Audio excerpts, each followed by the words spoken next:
So let's call the second budget meeting of the CBSD to order. We have one adjustment to the agenda. We're going to add item 4.2, which is committee reports, and this will be from the Communication Committee. And then we'll move the budget work session to 4.3. Are there any other adjustments to the agenda? Is that it? Okay.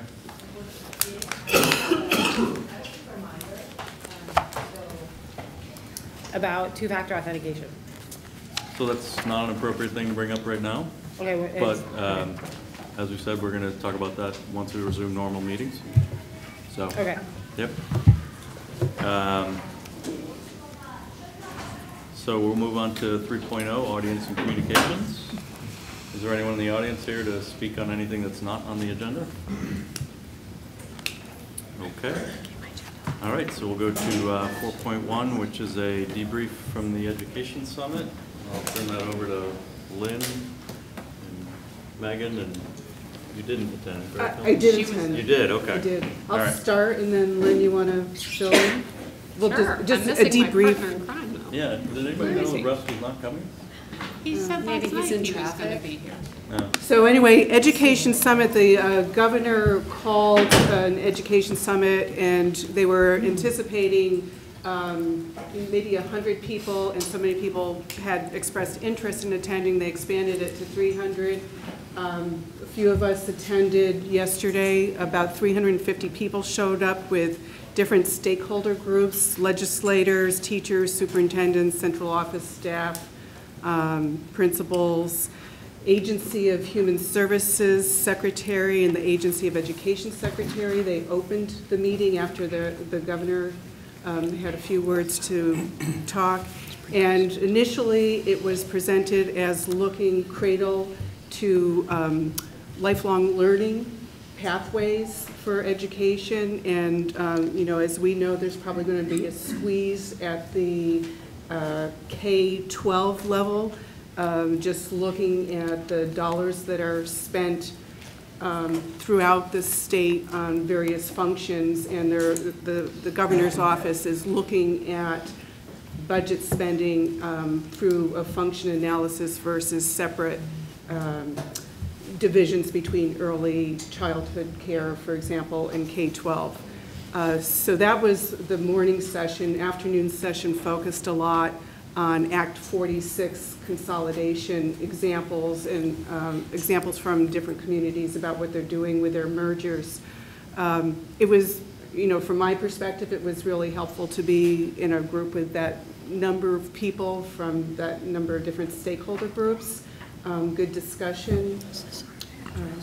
Lynn? Yeah, it was, I guess I was looking a little bit more towards getting a sense of where they might be looking at directing ed spending, and are they going to be really pushing towards ratios? Or what are they going to be looking at?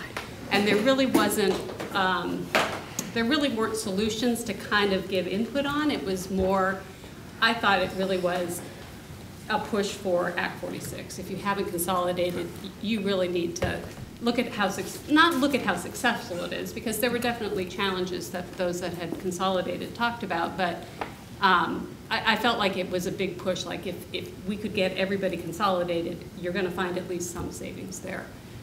In terms of our district, I think the things that I came away with were really looking at capacity and the empty spaces in our buildings, and what does that mean in terms of future programming, in terms of operations and maintenance. I think listening to MMU, they're not MMU anymore, Chittenden East, but that was one thing that they are starting to look at. And it's not about closing schools, it's how to better utilize the spaces in our schools. That was one piece. And then the other piece was what the pre-K, they really do change how pre-K is administrated. It's not meant to be, maybe you, Megan, you can talk a little bit about that. Yeah, so the Secretaries of Education and Human Services were charged by the legislature to create a joint recommendations to address some of the challenges around universal pre-K, Act 166, and so they shared that at the summit. And the key pieces are, you know, they have a recommendation to continue to support Act 166 and universal pre-K, which is good. They also, though, had a recommendation to, and again, these are recommendations that'll go to the legislature, so they need to be acted on. A recommendation for the Agency of Education to become the lead agency to oversee pre-K, as opposed to the joint oversight that's currently in the law. We think that would be a good thing. It's been a challenge for them to jointly oversee it. They are recommending that the Agency of Ed handle the contracts and dissemination of funds directly, which would circumvent a lot of the logistics that we have to do as a district. We think that would be a good idea. And those are the main pieces. There's a couple other recommendations in there. So they shared those. It was, I think, like Colleen said, it was fascinating because at my table I had somebody from Grafton who they did not consolidate, and yet their town is happy to have a 23-cent tax increase on their ed funding because they're in the middle of nowhere and they like to be in the middle of nowhere. And then we had somebody from the Northeast Kingdom who they just had a consolidation vote. It passed by 4 votes, and it's going to basically make the Northeast Kingdom into 3 pretty significant districts. And it was just interesting to hear those different perspectives. We kind of had it easy in a lot of ways. That was my take. But Russ, good. Did you want to add anything to that? But what she said. Yeah. Yeah. I think Russ's takeaway that I got from the debrief was the governor was there for the entire day. I was impressed that he stayed and listened. I thought that was an excellent sign. You know, he could have just said his thing and left at 9:30. So. Sorry, but I interrupted you. Is there anything else? No, that's good. Okay. All right, so 4.2, committee reports from the Communications Committee. Hello. So I thought that it would be interesting just to respond or acknowledge the responses that we've had so far to our letters and our feedback form online. We talked a little bit about this informally during our last meeting, just acknowledging that people are responding. So as you know, since this year began, every month the Communications Committee puts out a letter from the Board of Directors that addresses some of the issues of, or some of the, just the points of what our new school district is, what we look like, who we are. It's a way to educate the community as a whole. To that end, we put up a form on our website that people can click on, and they can give us feedback. So this, what I'm going to talk about right now, is just a little bit of a summary of that feedback. We have roughly 30 individuals show up for our budget, our big broad budget forum last month, but online we had roughly 60 or so people give feedback, which is really pretty significant when you consider marketing. But for the whole district, 60 people signed on and gave feedback. So I want to acknowledge that we have those responses in the community, in that community input. It's a small sample size, but it's still a significant turnout from the past. The bulk of the questions that were on those feedback forms can be found on our FAQ page, which is online. So we're going to be steering some of those folks right to the FAQ page because there was a lot of redundant information that came up. And then our monthly articles have addressed some things. And going forward, this feedback is great because it gives us a framework and a structure. When we talk about, for example, busing, be sure to stress this point. Or we talk about world languages, be sure to stress this point because that has come from the feedback in the community, and we will do that. Going forward also in FY 2019, when we consider the community feedback, we will consider the community feedback when we create our board work plan and our new budget and how that works. That's pretty much where we are with that. Any questions? No? Okay, so we'll move on to 4.3, budget work session, be led by Jean. All right. Okay. So tonight we're going to go through the technology function. We're doing ops, and Mike Canfer, amazing Mike Canfer, is here to help us with that. And while he comes up, we'll also mention that we also are going to, Kurt and I are going to go through the ops and maintenance.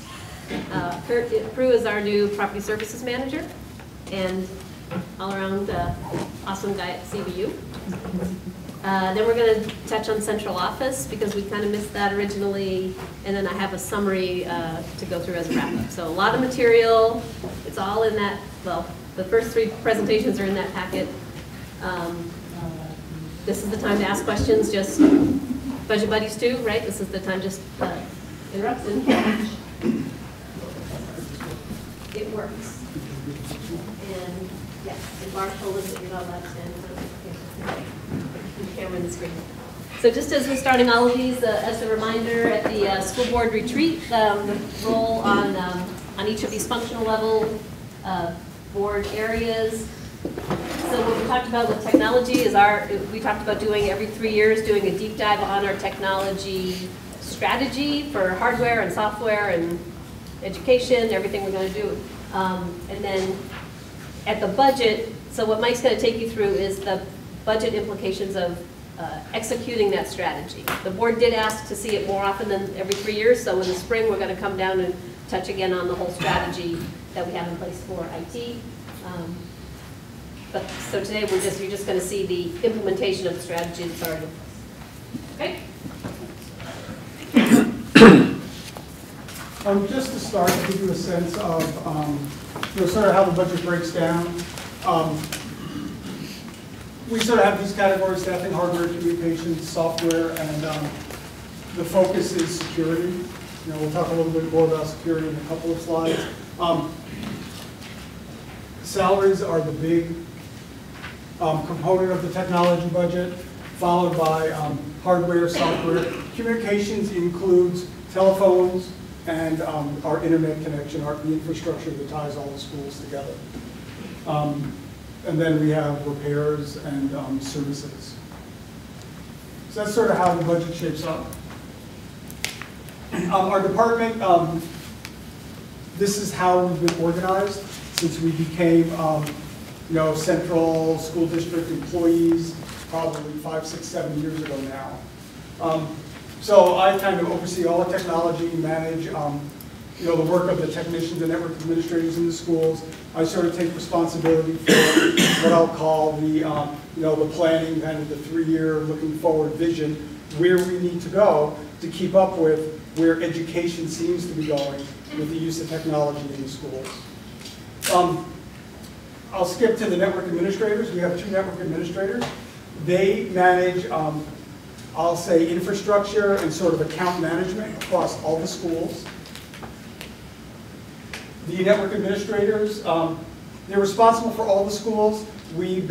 One is based primarily out of Williston, and one is based primarily out of CBU, because that's where the biggest, biggest numbers, the biggest users are and all. And they kind of chip in and help the technicians. We have 7 technicians at Williston and Shelburne, 2 of our bigger schools.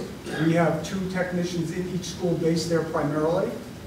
At CVU and Heinsberg, we have 2 technicians that kind of float back and forth. So we can cover CVU and Heinsberg well with 2 technicians. The 3rd technician in Charlotte helps at Charlotte. She'll help at CVU and she'll help at central office. So, I mean, we get good, we emphasize that our technicians know at least one other school. So we have 7 people that know at least 2 schools. So if there's a big pinch in a school, or if someone's unexpectedly out sick in a school, we always have someone who can go and cover the schools. I mean, that works really well for us. This staff has handled, I bet, increase in equipment of 5, 6, 7 times. This was in place back when we had 5 desktops in each classroom. We had a couple of computer labs. And we've moved from that to Chromebooks. We have 20, 25 Chromebooks in a classroom. So they're handling many, many more devices than they were. And they do it really well. I mean, we have a really good group right now that can manage all the challenges we face every day. To give you a sense of sort of the trends that we've been seeing, the Chromebook trend, we are in this is our third year. Trying to think. No, this must be us. This is our third year of Chromebooks. Originally, we thought, a Chromebook, they're about $200, sometimes a little more, sometimes a little less. They work great for what they do, but they're not built to last. So we thought we're going to get 3 years out of Chromebooks, so every 3 years we're going to have to turn over our Chromebooks. What we're seeing is we're going to be able to stretch a significant number of Chromebooks we bought that we would retire at the end of this year for 1 more year. A lot of it is we're finally able to figure out what ones are built really well and what ones might not be built great, but we're getting a whole bunch of cooperation from the dynamic learning leaders and the teachers in the schools to help work with the kids to manage their Chromebooks and to take care of their Chromebooks. A lot of the grades, at least grades 5 through 8, and in some of those schools it's going to be grade 4, they're one-to-one Chromebooks. And the way we work the program is each student owns his or her Chromebook for the whole school year. In the charging cart, they have an assigned slot to put it in. And we find if a student has his or her own Chromebook, has a place to put it, a place to call home, a place to plug it in, they take very good care of the Chromebook. They know it's theirs, they're accountable for anything that happens to it, and they know if the Chromebook's not there, and if it doesn't work, maybe they have a spare Chromebook, or maybe they have to lug a laptop around. So the program works really well in giving the students the responsibility of taking care of the device, and they respond wonderfully for us. So because of all those factors, we think a fair number of Chromebooks are going to be able to go for 4 years instead of 3 years. We're always going to buy some laptops and desktops. Desktops are going to be for, I'll call it the administrative staff, central office, for the administrative assistants and whatever in the schools. CVU has a couple of, they have a business lab, they have a couple of multimedia labs. And those are resource intensive. You can't do that kind of stuff on a Chromebook, so you need kind of a nice desktop to run that. Laptops, this number 19, we used to buy 600, 700, 800 laptops just 3 or 4 years ago. So the 19 laptops, again, are for administrators, principals, some special educators who use software that won't run on Chromebooks. But for the most part, staff and students have moved to Chromebooks pretty successfully here. iPads, we find that iPads are used in the younger grades, kindergarten, 1st and 2nd grade. The kids respond well to the touch screen, and a lot of it is, a lot of it's kind of exploratory. It's more creative stuff than you can do on a Chromebook. So iPads are either used in the younger grades, or the older grades will use them for video editing and taking pictures and that kind of stuff. The infrastructure, basically, for our server and our storage stuff, we try to turn that over every 3 years. We can buy a server, it comes with 3 years support built into the price, and after 3 years, we'll replace it with something new. The same with our storage device. With the formation of the school district this year, so a year ago, we connected all the schools to central office. So internet connection for all the schools goes out through central office. We run dark fiber from the school to central office. That was sort of our first phase in 2016. This summer, we built a new Windows network. So now we have one Windows network that services all the schools. You can go, if you have a domain account, you can go into any school, log into any computer, and you'll get your files, your printers, and all the other kinds of stuff. What that allowed us to do was, instead of having a server room in each of the schools, we've gone down to 3 server rooms. We have a server room at Williston, one at CVU, and one at central office. So we've gained all kinds of efficiencies by having that infrastructure in place between the schools and the central office. We were able to also reduce our firewalls because we have one internet connection. We don't need a firewall in each school anymore. So we have one firewall at central office that services all of the schools. The other thing, projectors. You know, we use projectors like this. In the classroom, generally in a classroom, we have a laptop or desktop hooked up to a projector. Google has this thing called Google Chromecast, and you can be sitting there on a Chromebook, connect to this computer and wirelessly display your screen on the Chromebook. Teachers use that. Teachers allow kids to share their desktop with the class. So we're probably always going to have projectors. We're probably always going to have something connected to the projector, and everybody else wirelessly will transmit their content on their Chromebook wirelessly through the projector. Anybody have questions? Yeah? So one question on this slide, and actually one on the previous. So the expectation is that we're buying roughly this every year, that it's 1,000 Chromebooks every year, give or take, which, given the number of students, 4,000 students. seems reasonable. So this number, so that's true. So this number now reflects the last class in CVU that we're going to buy Chromebooks for. So CVU, we had bought 9th, 10th, 11th. Next year, the seniors will, the incoming freshmen will get a Chromebook. So all 4 years at CVU will have a Chromebook. So CVU is entering in kind of a replacement mode now, not any new equipment. I mean, generally this is true. I think most of the schools have settled on, you know, Chromebooks for grades 3 and up, and then maybe a Chromebook cart, but iPads for grades 1, K through 2. So I think that's pretty But much, ideally, 400 grand is going to be the hardware nut, you know, somewhere in that range every year going forward. I think that's, yeah, Okay. yeah. Unless Chromebooks get wildly expensive. Yeah. So then the other question I had just on the previous slide, about staff, do we have challenges with turnover and hiring people? So we had somebody leave in August, and before that, we had somebody leave the previous August, and before that, we had gone 5, 6, 7 years Okay. before, so we don't have, it's not a problem. Knock on all kinds of wood, please. Turnover is not a problem for us. Mike's a good boss.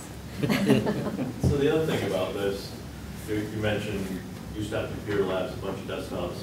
Are you now freeing up that space because you don't have computer labs in every school because all the devices are distributed to all the classrooms? And Yeah, yeah. So Charlotte turned their computer lab in the library into kind of a conference room. It's going to be kind of a makerspace. Williston turned their computer labs into a makerspace.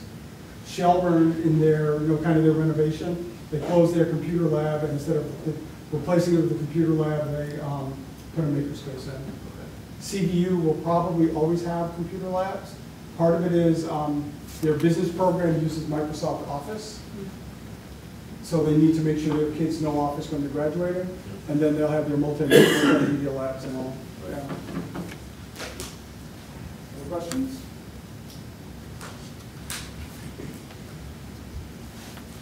So the focus more and more for us is becoming bandwidth. You know, more and more of what we do in schools is we're reaching out to other services, other sites, other servers. So bandwidth is really important, both for educational aspects and kind of, I'll call it school management. I mean, there's a lot of sites now for school management that, you know, like Jump Rope for our grades, for example. I mean, what we're hosting in school is reducing as everything gets moved to the cloud. So things like, so Munis we host internally. MMS we presently are hosting internally. WebSmart and Destiny, these are what we host internally right now. There's discussion about maybe moving MMS to the cloud. Maybe Destiny we could move to the cloud. MMS is our personnel. Our student information system. Student information. Yeah. So dark fiber, I mentioned dark fiber. We have dark fiber between all the schools and central office. So it's just like being in the network when you're on dark fiber connected to any of the schools in the central network. Internet provider by school. I don't know what that means. Don't either. So we have one internet provider for all the schools.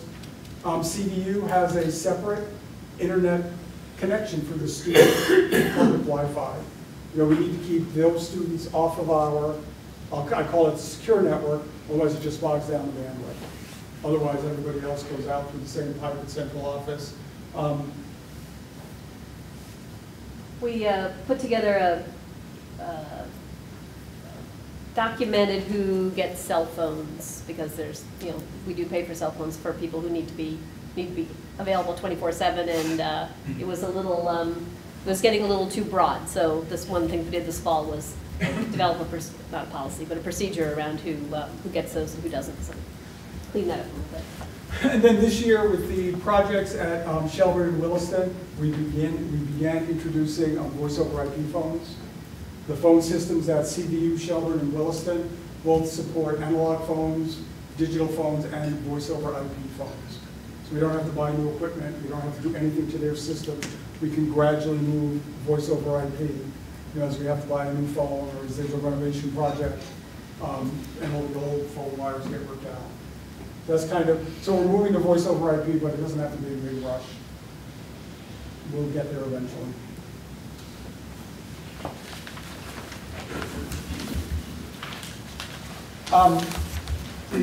So we've had a lot of discussion about how to manage our software budget.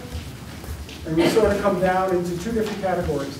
The enterprise software is what I'll call the management software of the school district. It includes things like our Microsoft SLA, VCAT, MMS, our student information system, jump rope. Blackboard is the Alert Now Connect 5 service and our website. Better Cloud helps us manage our Google domain. VMware helps us manage our virtual servers, support, and etc. What isn't listed here is also Munis, our accounting software. So that kind of stuff, enterprise software, it's used across all the schools, and it is more for administrative purposes than educational purposes. We've added increase for MMS functionality. So right now CVU does online attendance of the students. At the K-8s, it's all write it on a piece of paper, have a student go down to the office, so it's transcribed into some other form that is turned into a PDF and emailed to everybody in the school. So with the different modules that MMS we're going to buy, we're going to be able to do online attendance at all the schools within the school district. Included in that is going to be training. Oh, that's something new. Okay. So there's three things that we've added in the budget. One is this expansion of the MMS functionality. The other one is online training system for adult education, like the education adults need to have. You can go in and go online and watch the module, take a little quiz, and we've documented that you've taken your your bullying harassment training or your whatever the training is that we require. Right now it's sort of, poor Megan can talk to this, she's got a list of requirements and a spreadsheet that she tries to keep track of. And so this will not only professionalize the content, you're not just getting a PowerPoint that you click through and say, yeah, I watched it, but it'll also, we have things like subs coming and going. People who come in the middle of the year sometimes get missed of the required training that they have to take. And optional training, we're not optional, but maybe not required by law, but things that would be really good for a sub to, you have a new sub in a building, they have pictures of administrations, they know who they're working with, that kind of thing. So it's going to be pretty powerful once we get it online. So that's included, that is in the numbers that we're looking at tonight. And the other one that we have in there is we have money set aside for an O&M for operations and maintenance. Now that we have a district-wide operations team, we need something that says, I need the electrician in Williston, or I need the electrician in Shelburne. So rather than somebody walking up and handing Kurt a piece of paper, with his form, we're going to need to spread that around.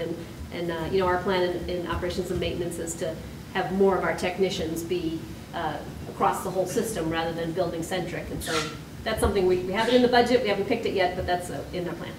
So those are the three adds to the software. So educational software is what's used in the classroom by the teachers. You know, examples are KidBlock, Lexia, Destiny, Spelling City, DreamWorks, a math program, IXL, Inside Music, and so forth. What we're going to do is kind of separate that from the enterprise software and let Jeff Evans and the DLLs, the dynamic learning leaders, kind of manage the decisions on what they're going to buy for the classroom. And sort of the goal is to, on the one hand, if we can standardize software across all the schools, we're going to get a better price per license or per seat than if each school does their own thing. But on the other hand, we want to kind of respect the ability of a school to try out a different program. You know, and maybe it fits that school as opposed to other schools, or maybe a school tries out a program that turns out to be great, and all the other schools want to adopt it. So that is going to be with, that's going to be Jeff and the tech educators from the schools kind of managing that process and how all that would work. You know, so, and the other thing is, and Gene and I have talked about this a lot, you know, upward budget pressure. One thing that we see happening is, you know, Chromebooks came out and all these wonderful, amazing free apps were there. And it's sort of like you put the worm on the hook, and as soon as the fish nibbles, you kind of reel in the fish. Well, we're being reeled in because we're seeing apps that were free are becoming paid for services. So it's even more important that we evaluate what's out there. So if we're going to have to start paying for stuff, we're paying for stuff that works well for our students, and we can you know, get the best price possible as we go forward. And the other thing, just I'm sorry, just before, because another thing on here is that as we're going through all this hosted services software and trying to make sure that it has the right privacy controls, is that the stuff that tends to be free tends to be a little iffier on the controls, because they make their money by selling your data, right? So we have a little bit of money in the budget to take care of this, and we've gone through a lot of our software. We haven't seen a lot of the problems yet, but I could see a situation where the one we're using is free, but it doesn't meet our privacy concerns. If you need it, you're going to need to buy a different level or a different package, and so we do see we just haven't got our arms around to answer that question yet, but it puts a little bit upward pressure on that budget. Just a question about some of the assessment software, like VCAT and so forth, you know, for tracking kids over time and being able to pull the data. Is VCAT disappearing, or no, it's still here? It's definitely still here. I think that at this point it serves a different purpose than, say, Jump Rope in terms of what type of software and what you can do with it, right? It's looking at a higher level of data. Whether or not in coming years it becomes less useful, that's certainly a possibility, but as of right now, it houses all of our common assessment data. It's really important when we look at MTSS. Yep, it now also houses our EST plans, now that we have a common EST system. So for the moment and the sort of near immediate future, I think it's in place. But that said, as things like Jump Rope and our reliance on reporting that way becomes more fluid, I'm sure it'll beg the question. Okay, all right. So for the most part, the longitudinal assessment data is tracked through VCAT? In VCAT, okay. Absolutely. Yep. Thank you. Yeah, how are we controlling what software both employees and students can download onto, you know, I don't know if they can download onto a Chromebook, but onto the laptops, onto the desktops, and that sort of thing? So it's easy with Chromebooks. In our Google console, we can restrict who can download software, and students cannot download anything onto their Chromebook. We decide what they're going to use, and we push it out to the students. Teachers, adults can download whatever they want on their Chromebook so that they can try stuff. And, you know, there's stuff that one teacher might want to use and another teacher won't want to use. But students, we push everything out on Chromebooks. They can't download anything. Yeah, John? Earlier in the fall, we had a brief conversation about student security, their information, and are these things we're talking about now in that conversation? Huh? Our next slide is. You led us into the next Thank slide. you. And by the way, we have not arranged this before. So, so the big issue is, as Joe talked about, we've all heard the whole cybersecurity thing. I mean, the world is getting uglier and uglier and uglier online. You know, every minute of every day, people are trying to get into central office, Champlain Valley School District, through the internet. I mean, every second of every day. Before we consolidated our networks, every school had their own terminal server for remote access.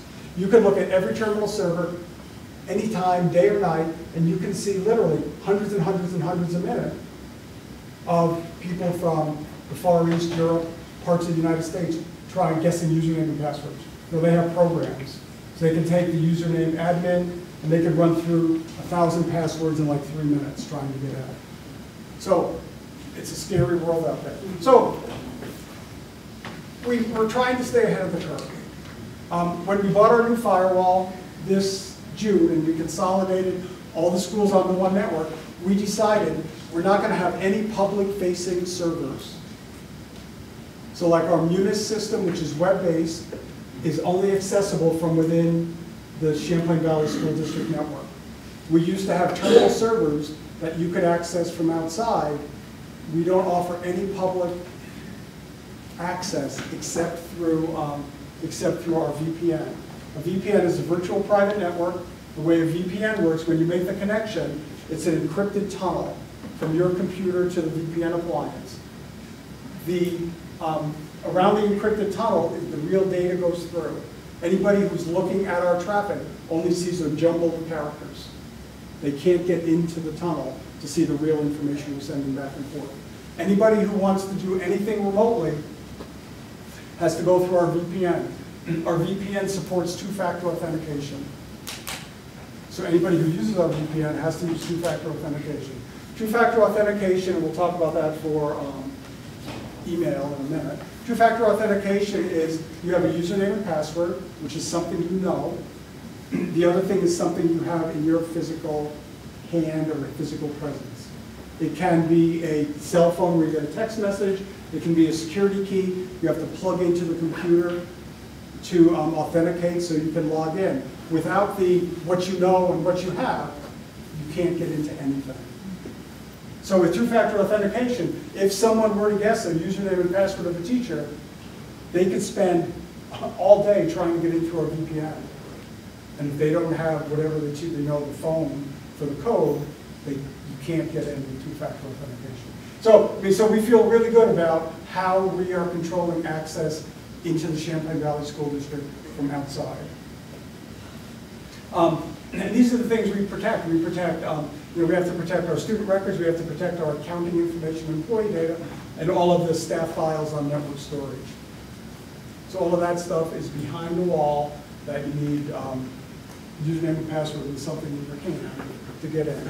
I think you've all the school board members got an email from me, I don't know, a few weeks ago about two-factor authentication for our email system.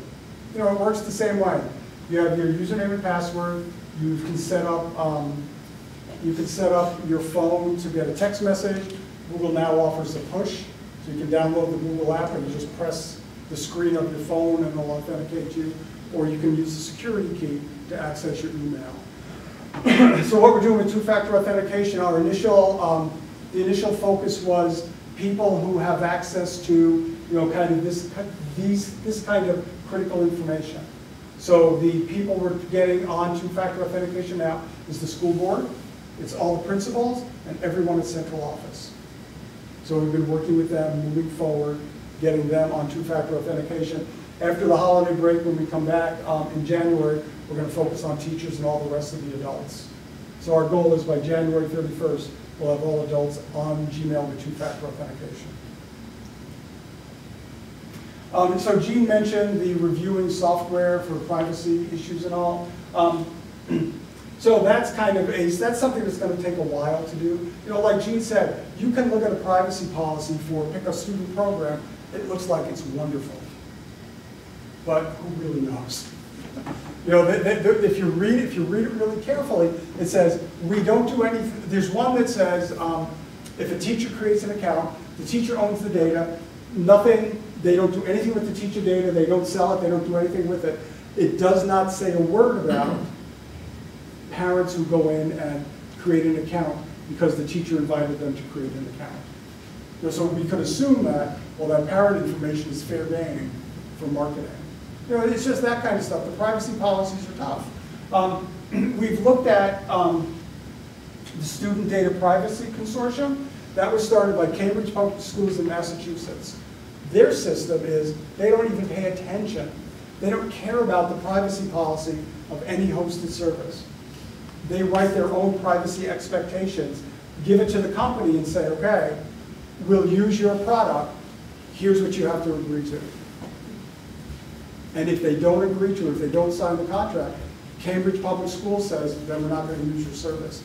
If you go to the Cambridge Public School, if you go to the Cambridge Public School website, click on the thing up here that says something like data or something, they show you what their contracts are. You can go in, you can see the contract, you can see what services signed the agreement, you can see what services chose not to sign the agreement. And if they chose not to sign the agreement, the program is not allowed in Cambridge Public Schools. So out of that grew the Student Data Privacy Consortium. I think now there are 16 states that have signed on. And some of the states, like Texas and California, they add a lot of weight to this. And all it is sharing of information about potential vendors, sharing information about contracts that Cambridge got approved, that some school district in California got approved, that literally you could copy and paste paragraphs and build your own contract for the different services. So Gina and I have talked about moving in this direction. I mean, this is going to be a lot of work just to build the, to build the framework, and then to sit down and build the contract and send it to the company, and kind of a lot of back and forth kind of stuff. But this is sort of where we're going. We're going in the direction of we will tell them, we will give them our privacy expectations. And they need to sign them. If they don't, we don't do business with them. Anybody have questions? I have one kind of, I guess, it's a two-part question, I suppose. So in our goal to be a secure system, I know security is something that's like, you can't ever be completely bulletproof. That's just, it's not possible, because if everybody threw their resources at you, they could get through. But there are two main objectives that I think that we should make sure that we try to hit. And the first one I consider is reasonableness. Is what we are doing considered reasonable with the amount of resources that we have and compared to what other entities in our place do? So like, are we doing what an education system should be doing? And then the second part of that is deterrence. Like, so if you, as an example, leave your car unlocked in a parking lot, and the car next to yours is locked, and some guy's gonna come over and steal a car, he's gonna go in the unlocked car. So are we basically just locking our vehicle to deter people? Like, it's just easy things to put in place to make, you know, the easy pickings elsewhere. So those are two kind of main objectives that I'd like to hear your perspective on as to whether or not we're kind of covering that. Right, so I would like to think we're kind of ahead of the curve in what other school districts are doing. Okay. I think, I think our VPN, two-factor authentication, is something that I don't know of any other school district that's doing. And I think, I think you're right, you know, we can put all this stuff in place, and if we don't get compliance, if we don't have staff training, well, why are we putting all this stuff in place? I think that was your second point. It's more to just, if there are people who are attacking us, to make sure that we're not the easiest target. Because if there's an easier target elsewhere, they'll just go pick on that other person, type of thing, so deterring people. I mean, right, so we can, you know, and I've thought about, and I haven't talked to Gene about it, but do we want to hire somebody to do penetration testing and that kind of stuff? I mean, yeah, I think at some point we probably do. I think my goal is kind of get all the ducks in a row first. Right. So the other thing with staff training, I think we're in a good place with staff being aware. You know, the biggest threat is phishing emails. Link comes in, here, check this out, I want you to see it. It looks like it came from Dave, but it really came from, you know, somebody in Russia, not hard to do. And you click on it, and your keys to the kingdom are traveling overseas. I think we have come a long way in 3 years, increasing the awareness of people. Last year and this year, I don't think we had one incident where somebody clicked on a link, entered their username and password, and had their account compromised. We've had accounts spoofed. You know, somebody, it's not hard, somebody can make believe they're Elaine, send an email seemingly coming from Elaine to somebody in Human Resources, gee, can you send me all the W-2s of your employees? And we've actually had something like that happen. The Human Resources person though knew, okay, Elaine's never going to send an email like that. And she checked, and Elaine's account had not been compromised, her account had been spoofed. Anybody's email account can be spoofed so easily. You know, so it's that kind of stuff that we can't protect against. But you just educate people, and you just hope that people will, you know, think before they click on a link. And we've had great success over the past 2 years.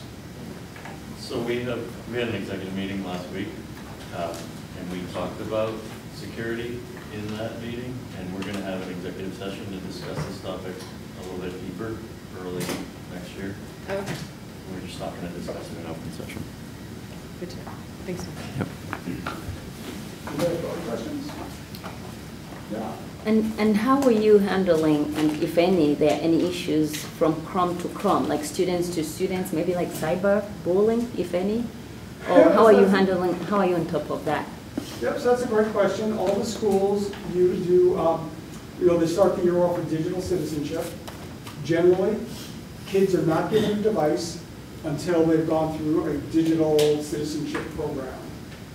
And then all throughout the year, you know, there's a lot of reinforcement about good behavior, bad behavior. You know, if there is an issue of cyberbullying, the principal in the school, along with the planning room or whatever the school calls them, those are the individuals that will sit down with the kids. You know, they'll talk to the kids, depending on the severity, they might bring in the parents. But as soon as we hear a little bit about the possibility, we're kind of all over it. We are able to, so with Google, you know, every time you do a search, your history is saved. When you delete your history, we have our student Chromebooks locked, so students can't delete their history. So if we get any suspicion that a student is going to an inappropriate website, or is engaging in risky behavior, or is threatening other people, we can take their Chromebook account, take their Google account, put it in a special container to unlock it, and review their history. You know, depending on what we find, we'll always refer to the planning room, and then they kind of do whatever they do. You know? Yep. You talk about bandwidth being a problem, and cell phones are very popular at the high school level. So how are you managing your bandwidth from all the cell phones who are using the internet? Yep, so a great question. At the high school, students get one log-on to the wireless network at the high school. And the wireless network at the high school is the separate non-enterprise Wi-Fi. So students get one login, they can put their cell phone, or they can put a laptop if they bring in a laptop.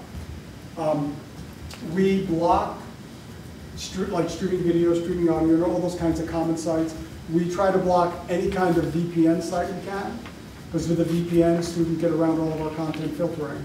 The problem with blocking VPN, you're like chasing your tail, because you block one VPN and two more grow up instantaneously. And somehow students magically find all this stuff seconds after a new VPN is brought up. You know, so, I mean, bandwidth is always going to be a challenge. It's always going to be a challenge. We kind of try to restrict non-educational use of the internet, so we have adequate bandwidth. I think for the you know, what I call our secure network bandwidth that goes out through central office, we have a 10 gig internet connection. I think we're in great shape for that. And the Chromebooks are on the secure network. Chromebooks are on the secure network. Okay. Yep. Yep. One more question from Paul here. Security an issue directly with students? Like, are you worried about students being the direct target of hackers? So that's a great question. You know, so in the classrooms, teachers kind of reinforce with students good practices, good behaviors, what to click on, what not to click on. And again, I know I'm more familiar in the K-8 world than in the high school world, but I think in the K-8 world, students are pretty good. If we get a suspicious email, they'll bring it to their teacher's attention, and the teacher will bring it to the, usually the tech educator, or the teacher will bring it down to the planning room. You know, I think we're pretty good at helping students make decisions, yeah. But, you know, and I think, again, we need to ongoing, continually educate students. You know, digital citizenship and internet safety kind of thing, yeah. That's a great question. Does the software numbers include the maintenance for that software, for example, the training, development, and maintenance, like for how many years? Just what's that forecast? Right, so the software would include buying the software if we bought it, or whatever support and maintenance licenses every year. That's all included in that software number. So if it's an annual. So it's an annual fee, oh. yeah. One other quick comment to piggyback off what Tom said. I know it could be challenging, but maybe down the road, I think it would be great if we could do two-factor authentication for student accounts. It's a very important skill for them to learn, especially with a lot of banking being online. So I know it's not necessarily on our radar, but well, it's always on I mine. agree 100%, yeah. Okay, thank you, Mike. Thank you. Thank you, Mike. Thank you, Mike. All right. So we're going to move on to operations and maintenance. So this is the O&M budget, and then I'm going to segue into the 5-year capital plan, which is not part of the budget, but we'll talk about it so you have it. Just starting with the retreat chart. Didn't quite make October, but we did November, but with the intent. So moving right into the agenda, O&M, we're going to talk about staffing, we'll talk about utilities, the other big driver, and then some other non-personnel costs, and then we'll go into the capital plan. Here's our year-to-year budget. You see that we're actually down in this area. One thing you'll notice, several of the functions, when you get to this, several of the functions are down because of healthcare, because of the way we accounted for healthcare. But I would say that we are actually down in O&M. Because that's where we promised the community that we were going to find some of our savings. So last year we booked, due to consolidation, we booked, I think it was 36, and now we're booking an additional 27. So this is where the community expected, because of consolidation, we'll be seeing some reductions, and we are seeing them in these areas. So we're down in salary and benefits because of the consolidation saving and because of the healthcare reduction. But also because we've been doing some changes in personnel. So if you remember last year, the board approved a full-time property services manager position. I filled it with a half-time, so Kurt is half-time property services and half-time at CVU. So before we had a full-time property services manager and 5 facilities directors, 1 for each campus. So what we've done, we've reorganized so that we have a half-time property services manager and 4. So those of you who know that we've combined Charlotte and Shelburne. They have one facilities director for the 2 facilities right now. So we took some reductions there. We did reinvest it though. We're adding a shared technician, probably in the electrical kind of realm for the work that we'll do across the board. And that, by the way, will hopefully save us some additional money because right now we're contracting out some of that work, right? So we can have it, bring it in-house. That should save us some money there. We also brought in a custodian at Allenbrook, trying to squeeze out enough to get another custodian at Shelburne, but that's not in this budget right now. So we have, in the budget is the shared technician and the custodian at Allenbrook to bring them up to a reasonable number. So, yeah. You may not have this, but ballpark question might be, if we're outsourcing some of this work, yep. Is there an estimate of dollars? Well, you're right. And I know that you probably can't answer it. Yeah, right. Maybe a half of the person, but okay. Although next year I'll be able to answer that question. Okay, thank you. The other thing that's actually an interesting dilemma that we're working through is with the Williston construction project. They're upgrading all of their infrastructure. And what Lyle's told me, the facilities manager there, is that instead of like going down and taking your hammer and knocking the pipe, now you got to go into a computer control thing. And so he is still assessing what kind of skills he needs to support. Kevin, you want to add anything? Is that? No, that's right on. It's a bit of an unknown right now. Right. Because there's so much infrastructure being upgraded. It really is going to change how they maintain that building. I mean, some of that stuff's 30 years old and we're replacing it with new stuff, so. We should get a tour. Soon. Next summer. Bring your own hard hat. Okay, utilities are up just a little bit. You can see over there where we spend our money in utilities. Well, it's a lot of electricity. We actually signed a solar net metering agreement for CVU at a 12%. It's very complicated, but it's a 12% discount on the numbers. So that's baked into our numbers here. What's not really baked in is I haven't tried to adjust for any energy savings at Williston or Shelburne, but certainly big parts of those two bonds were energy efficiency. I couldn't get a clean enough answer to make myself comfortable to take the risk, but it's also, you know, no one's going to say, hey, I'm underrunning electricity, let's leave the lights on tonight. You know, I'm pretty comfortable that people are going to use the electricity in a respectful manner, and hopefully we'll just be under. And Williston thinks that probably the savings won't be so much in electricity because so many of their things are now becoming more electricity dependent to be efficient, but far lower fuel costs. Because they replaced most of their windows and their attic insulation. And the boiler, right. Yeah. So confident there'll be some savings here. I couldn't even ballpark it, so I didn't. You know, even at 10% savings on natural gas, that was only 15 grand. Sure. In a $70-odd million budget. Not that we wont take it, but it's not a big number. I'm guessing this is also a flip, but Alan's work is getting a solar panel thing. It's a flip. And they're losing they lost their windmill. It'll give us more energy, but it's a flip. Is that metering before? Are you seeing that metering in place for Shelburne? We've had that. You've had that in place. For 2 years now? That's before my time. Let's ask the Shelburne. But you're seeing it.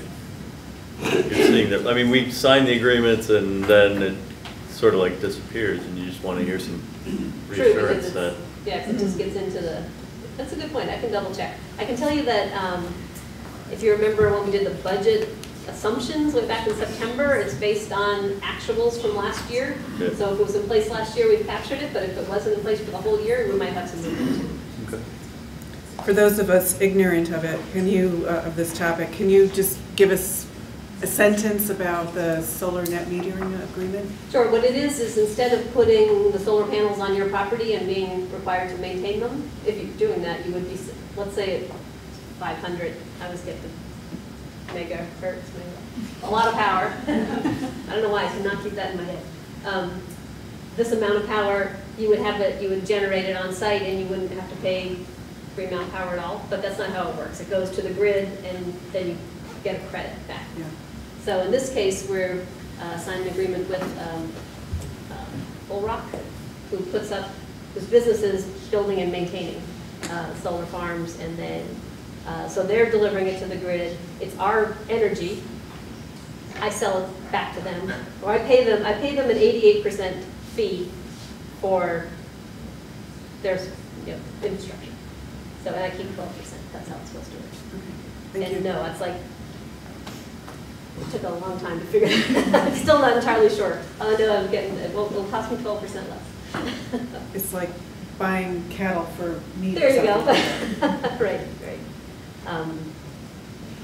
Right. So they actually came back and looked to see if we'll probably this year be looking in Williston. There's some interest in Williston and actually putting up the actual solar panels on the property, so we're going to have to do some more analysis to see maintaining them and insurance and all that versus doing this kind of stuff.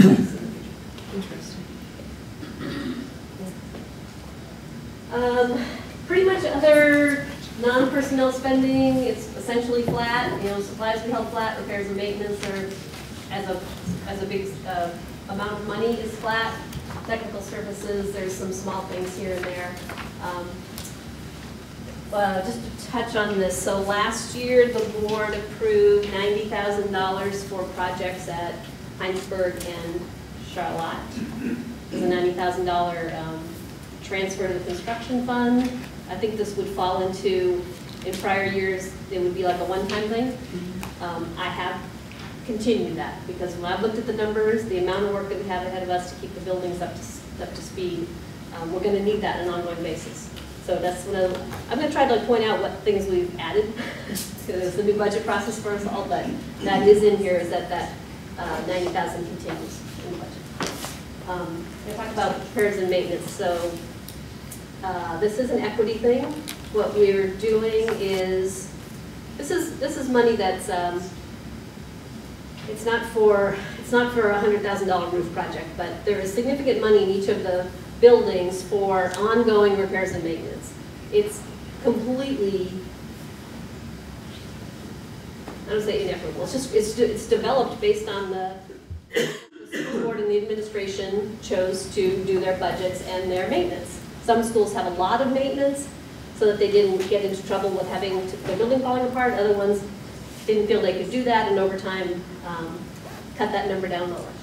CVU was in a position where we had a brand new building, and so we didn't need it, so it wasn't there for a while. So the numbers are vastly different. So what Kurt and I are experimenting with is we left a certain amount of, based on square footage, we left a certain amount of the repairs and maintenance in each building in their building budgets for the staff to deal with.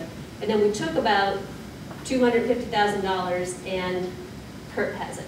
So Kurt's job is to work with his team, and it really is a team, they have a very good team, to figure out where that $250,000 of repairs and maintenance needs to be spent. It's an experiment, we'll see how it goes, but I think in the long run that will allow us to get on top of things, and you'll see in a minute how we're going to put that into play when we get to the Lynn, is that? Yep. That's the equity piece. Right. We can have equity in an operations. Right. So, so that's the part that's actually in your budget. Those slides. So we see personnel and utilities and non-personnel. It's down slightly. Okay. So this piece, the 5-year capital plan, is not in your budget, but we will have to.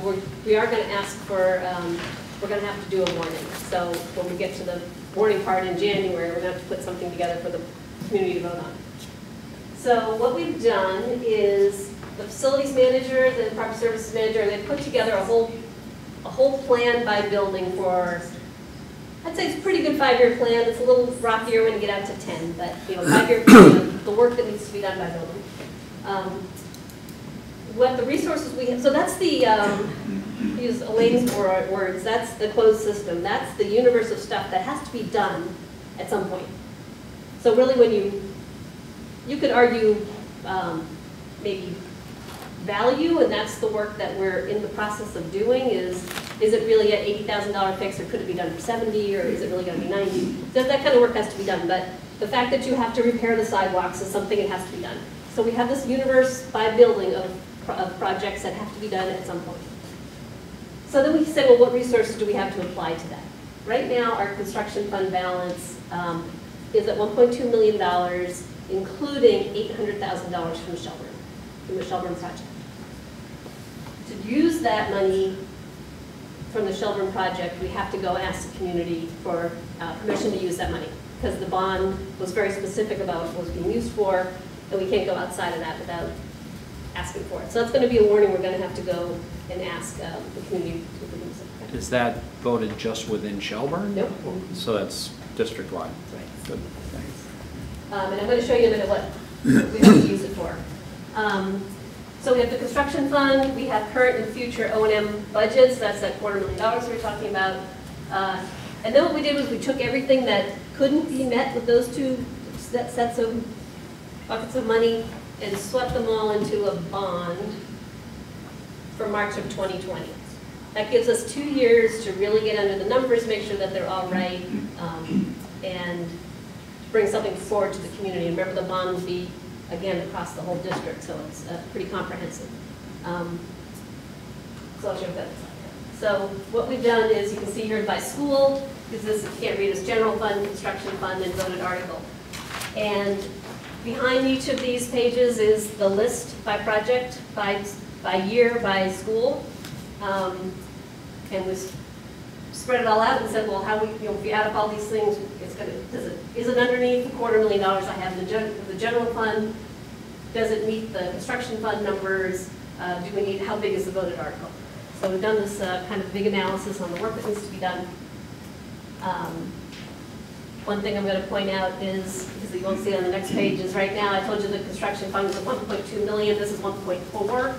So Kurt's got some work to do to figure out how to scrub down those projects that are listed there to get it underneath that number, or maybe something's going to have to move to the voted article. So during the Act 46 study committee, we talked about future capital projects going to bond and doing it in a regular cycle, just, whatever it might be, $10 million, and you do roofs everywhere, whatever, just as an example. Yeah. Do you see a possibility to go to a bond earlier with perhaps a smaller number instead of waiting to 2020, 2019, just to start developing that habit? We certainly could, and as Kurt and I get more into the understanding the buildings, we might certainly have to. Honestly, the money that we have from the Charlotte Bond is giving us the breathing room to do a better job at understanding the needs. Because $6 million is a lot of money. So. Yeah, and I'm just thinking, we know that Charlotte has a specific need with the Quonset hut and some other issues, and 2020, March 2020 feels a long way away. It does feel like a long way away. Because the planning time, so you get the money approved, and then your construction cycle, you're already behind because you're coming into the summer, so putting things out to bid, you're already behind. Yeah, that's a good point. So. It always surprises me, Here I'm trying to be like, get you guys to convince me, you think I'm not being aggressive. Will there be any debt service rolling off?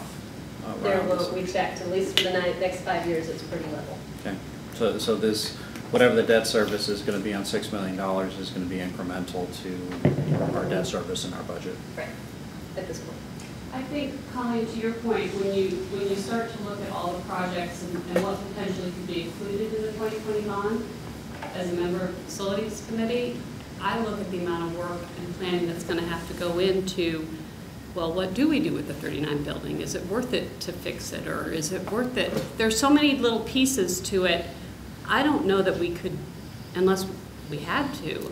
I think there's a lot of work here to do before 2020. I agree there's a lot of work, but I'm just thinking the to get people into cycle, the. You can't, you're going to be putting things out to bid when so many firms have probably already have their summer scheduled. Well, there's nothing that says that we have to put this out in March.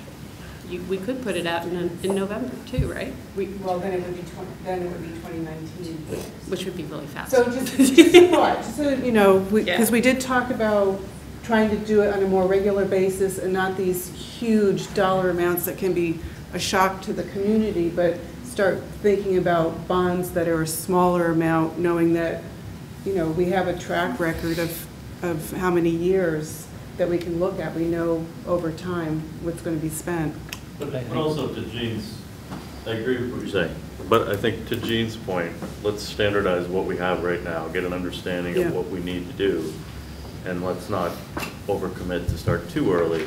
Let's make a good plan and move out in 2020. I think that's the other side. It's good to know that the board would support a good argument of why it has to be earlier. Yeah. You have a really good point about I can't even do anything until 30 days after the March vote, so that Right. It would be. So it'd be 2021 before you're doing anything. Before the more complicated stuff could happen, right? Yeah, that's 4 years from now.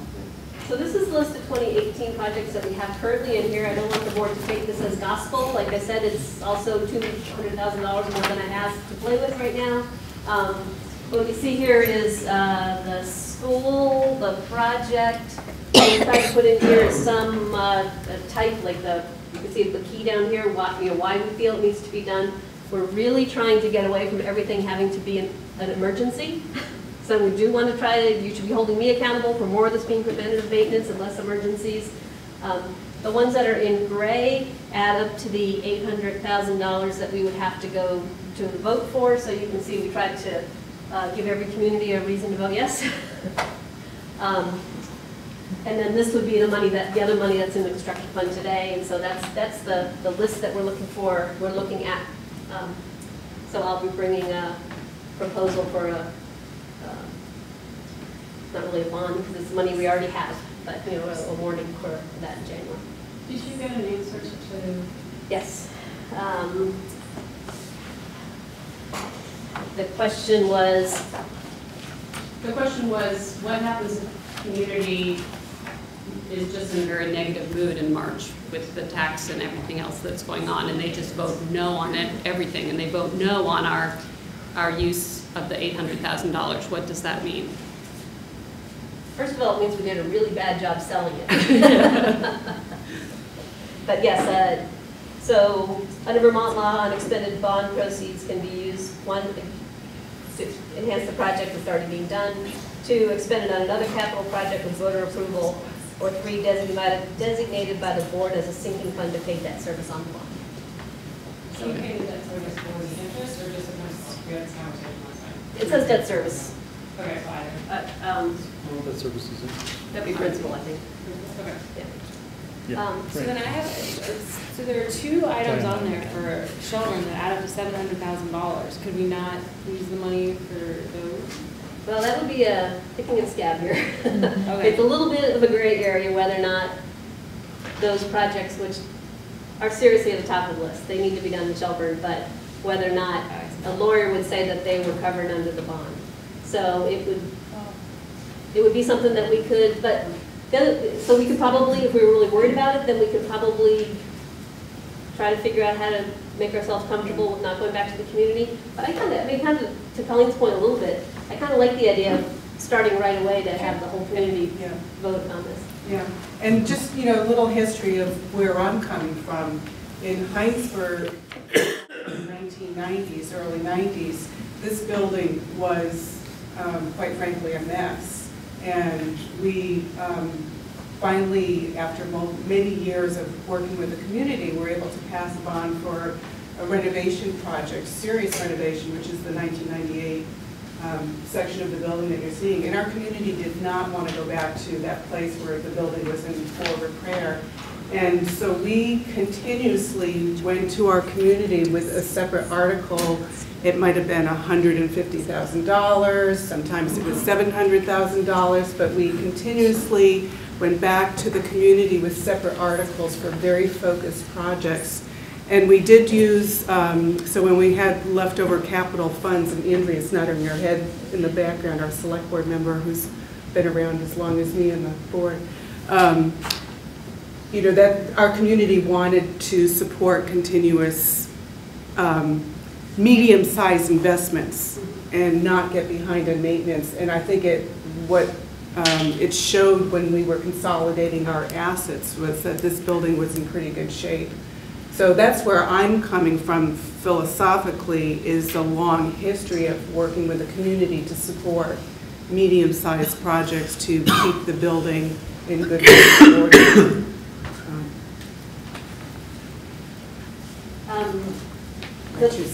This is just here for your information, just to show that we did do a little further look. This is the laundry list. I can say it's very preliminary. There's a couple numbers I put on here all by myself, so it's very preliminary. But it does, again, it's you know, across the board for people. And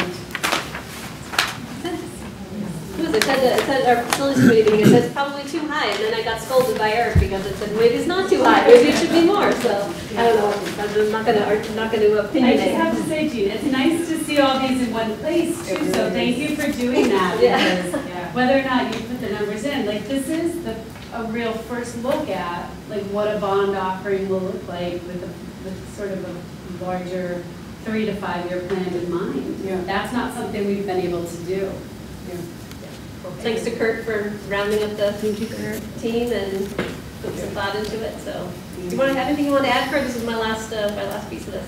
I've just been listening, and we are going to try to put systems together similar to what technology has done throughout the schools. As I visit all the schools, I noticed all these areas that are dying, buildings dying in places, having the infrastructure to let go. We're going to nail all that down, put it out there for you guys to see. and fix as much as we can off of this list even before it gets to a bond. So we know about it, we're attacking it, we're looking at personnel. That's a big piece of why the buildings look the way they do. I have the ability at CVU to be able to hire multiple people with technical backgrounds that actually love their job, so it's made my life easy. We want to try to find that same type of person to fill it out throughout the district. It's hard to do with the amount of money we're able to pay them. So that's a big step for us. Getting systems online that are identical, so if somebody's out in a building, I can get online, or another district or director can get online and figure out what's happening in the building just by looking at the computer. There's so much to do. Once we get it leveled out, do what these guys do with technology, the personnel in place, I think we'll run a lot smoother. Other question? Yeah. Yeah, I just wanted to take the opportunity to come and present, make some suggestions about it. I've heard some really good things about thinking ahead, and I'm here on behalf of the Lewis Creek Association. It has worked with CVU, the staff, teachers, Kurt, the custodial staff at CVU, at Heinsberg, Shelburne, and Charlotte on the outside of the building, mostly concerned with stormwater. And I think that the board and staff need to be very aware of the new regulations that are in place. Schools contribute a tremendous amount of impervious surface in the buildings, the parking lots, and your playing fields. We worked with staff on 9 site projects at CVU campus alone that could be improve the erosion situation, that will improve water quality. So I'd really like to encourage the board to, and the staff, I know the staff is aware of it, but the board, when you're looking at the bond or the budget, that there are a lot of small projects that students actually were engaged with engineers that we were able to get grant funding to bring in to do these projects, and that stormwater is a critical piece that affects us all in the community. We all, well, except for Williston, are in the La Platte watershed and drain into Shelburne Bay of Lake Champlain.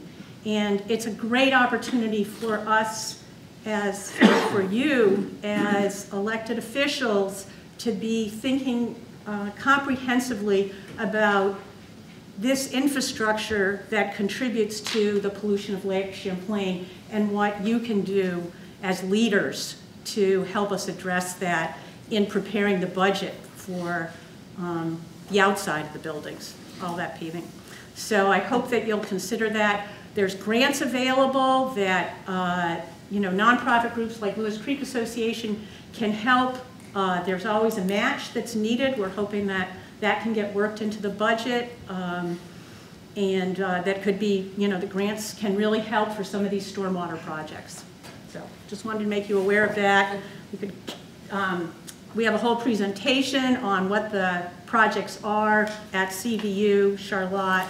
You know, it involves some of the ball fields, parking lots, rain gardens, storm drains, fixing little gullies. It's a lot about prevention. Great, thanks. And I'll just follow up that even though we don't have a turf field, our grass fields are impervious. I found out from the Lewis Creek Association. Grass is impervious and does not always help us. So we need to keep track of that. We only know because we know the water doesn't drain off our fields. Stay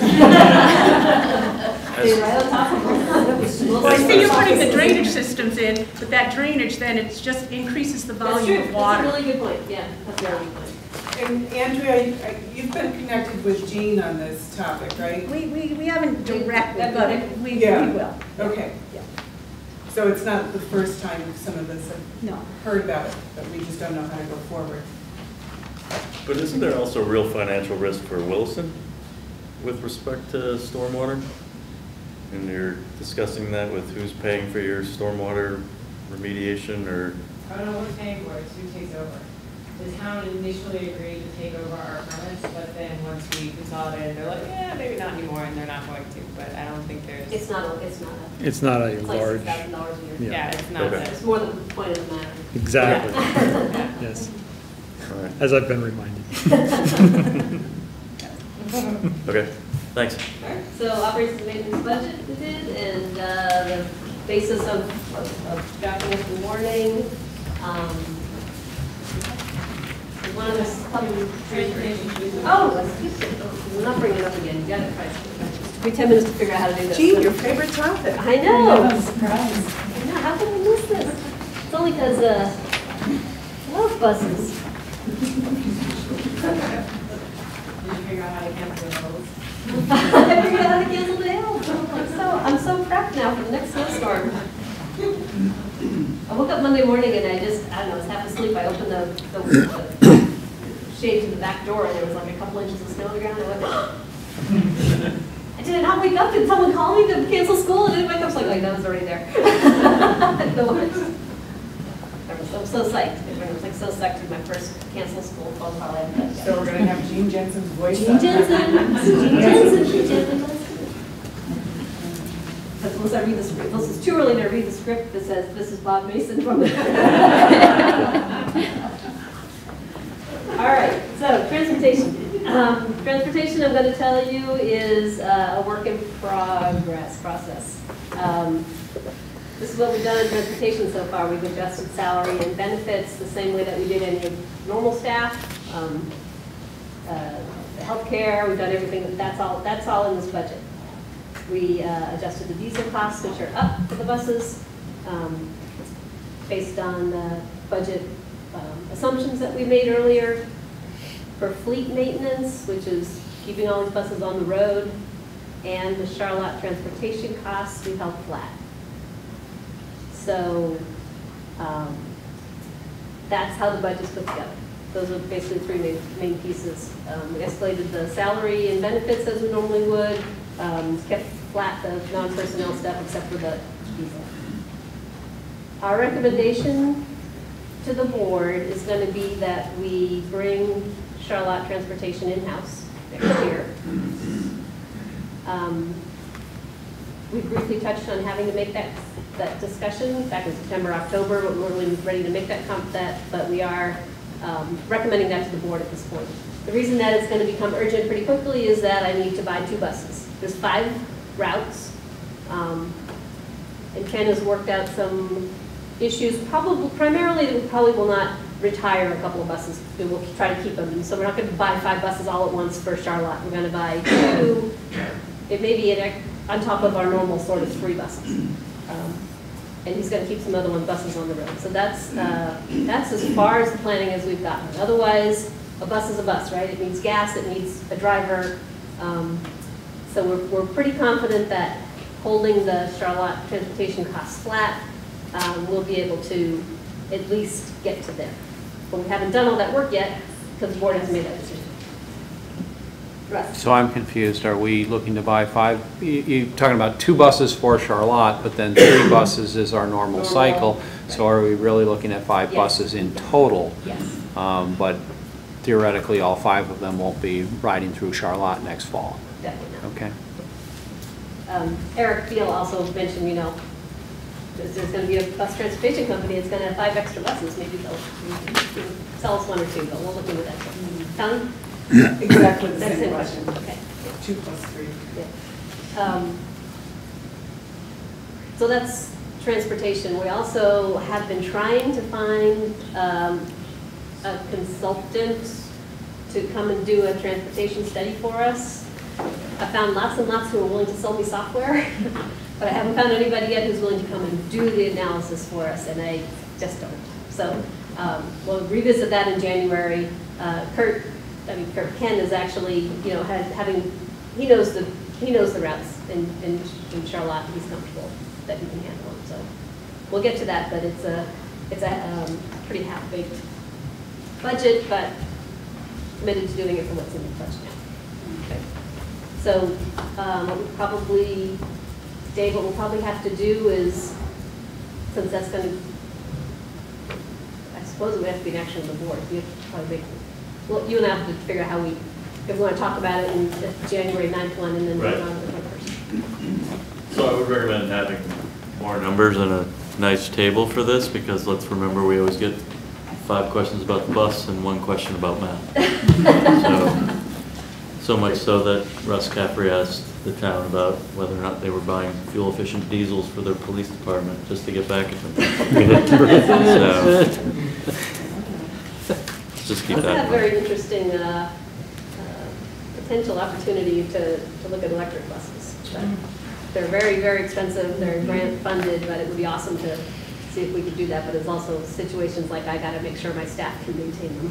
So that's a longer discussion, but it'd be fun to maybe for Williston to be at the forefront of that. Or even just one. Yeah. So food service is the other one. The food service, we do the food service budget. We don't do it as part of this budget because it's an enterprise fund, so it's got a separate bucket of money. The only place it affects the general fund budget is in the subsidy. So what we've done is I have reduced the subsidy for next year by $5,000, which is part of the numbers that were in the consolidation study. We're going to get there by a combination of normalizing prices. Prices were not the same across the board, so we're normalizing prices. And there wasn't as much low-hanging fruit on purchasing because we purchased through a co-op, so essentially that's already taken care of. But there is some efficiencies that we're seeing in some of the things that aren't bought through the co-op. So I would say from a baseline of spending, I'm pretty comfortable on the $5,000. What I'm not comfortable on is that last year the food service spent about $50,000 more than the subsidy, budgeted subsidy. My food service managers now have budgets that if they can execute to the budgets, that $50,000 won't be repeated. But you know what the tricky thing on this, and it's going to be a longer discussion, is how do you save money on food service? I mean, right now we're really focused, my food service manager is really focused on making sure that we're squeezing every dime out through efficiency, so we're not wasting any money. But at some point you have to have a philosophical conversation about what food are we feeding our children. And the delivery across our systems is inconsistent. Is that the term I used? Inequitable offerings and financial results. So there are some schools where the community has supported a substantial subsidy and the kids get really pretty awesome choices and fresh food. Multiple choices is what drives most of the cost. And there are other schools that are very happy with what's being served. Everything has to meet, all the regulations. None of this is, not serving good kids to not serving good food to kids. But the level of choice and freshness and options are different between our schools. And you can imagine which one's more expensive, right? So at some point, probably next fall, we're going to have to decide as a board, do you want to increase the subsidy and go to a certain level of quality of offerings, or are you happy in between? Or should we increase our prices to pay for more choice?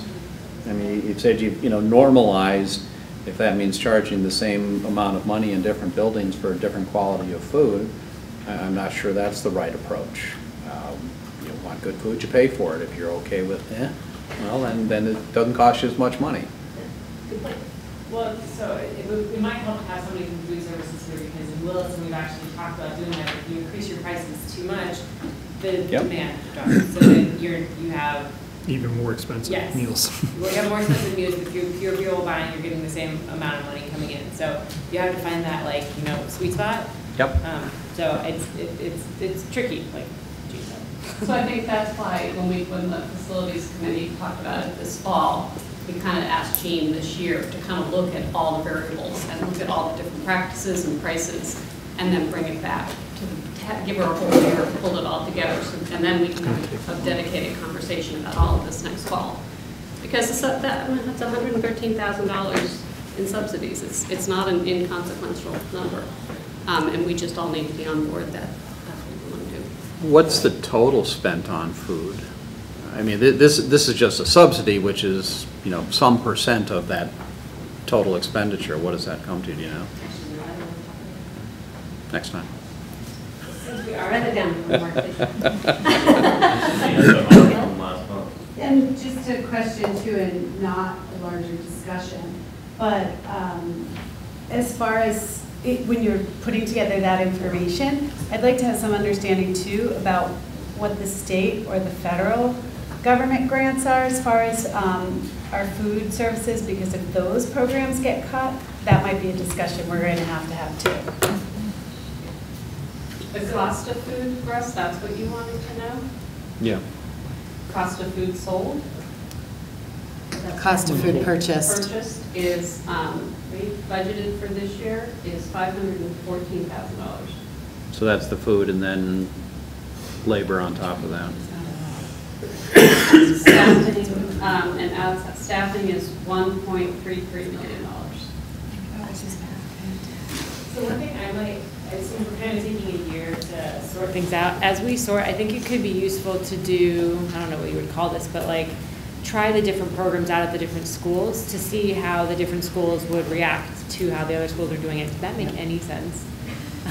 So like if Get Scott to do Deb's menu? or so, yes, something like that, just to see, and then maybe do a little poll at the end to see, you know, is it like, I don't know. No, it's really interesting. It's an interesting problem. It's an interesting challenge because I don't know about your kids, Amanda, but my kids probably would just as soon pass on the salad and have the jump it on. So you know, so it's a.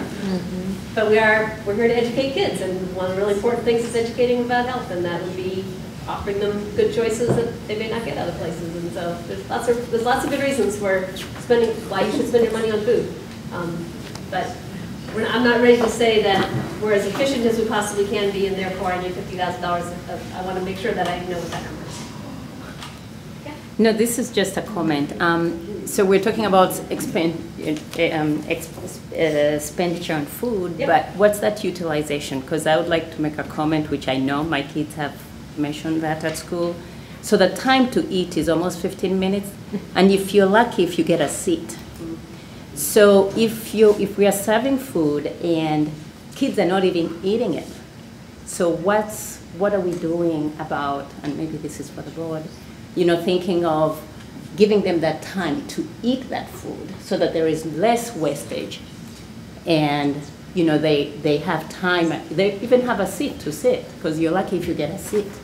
And I'm only talking about the middle school. I don't know about you know, the elementary. This is at Shelburne.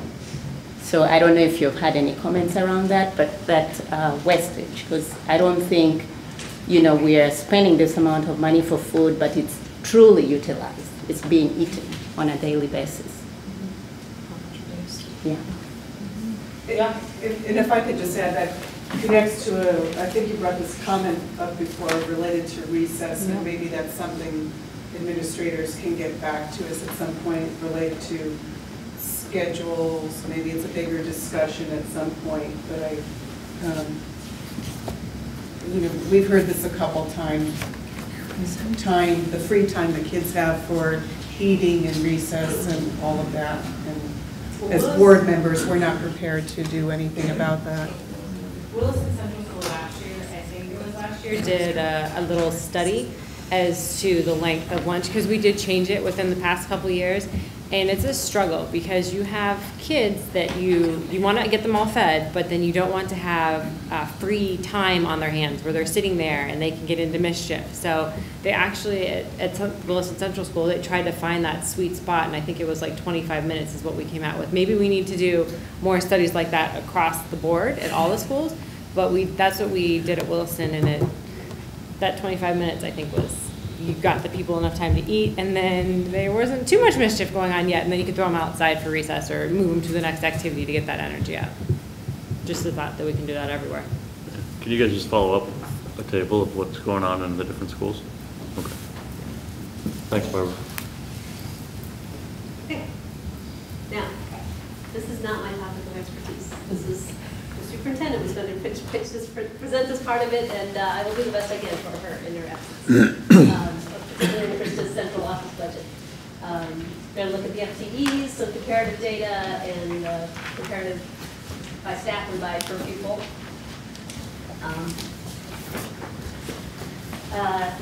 She made an attempt to talk about, sorry, I'm on group sheets here, about the board's role, but this was not in the original package, so I'm going to take a look at it at your leisure. I'm not going to try to talk to this one.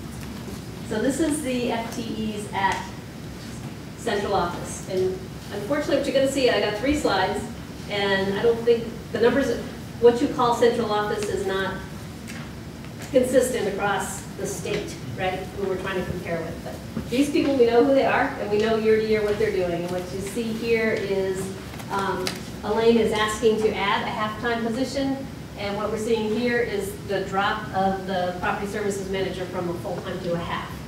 So she's asking for another half-time position, which I'll get to, but it's it should, in the way that we count central office, which is executive administration, finance, HR,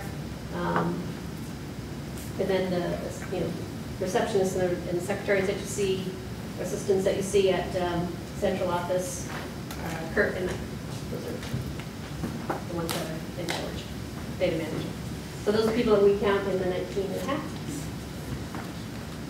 Is the finance person, the reduction that half about the same cost as adding in admin, or is the difference in skills such that we're reducing the budget that we had for Kurt, right? Kurt's position, and replacing it with, yeah, it's about the same. In fact, I did one version of this, I actually did the numbers on both, and it was maybe $4,000 less. Okay. Here is her attempt to compare. You can see us, USD, and then she's hidden the names because, frankly, this is not. She's Elaine leveraged her relationships with other superintendents to get this data. It's not something that's. Sounds like a line from A New Hope in Star Wars.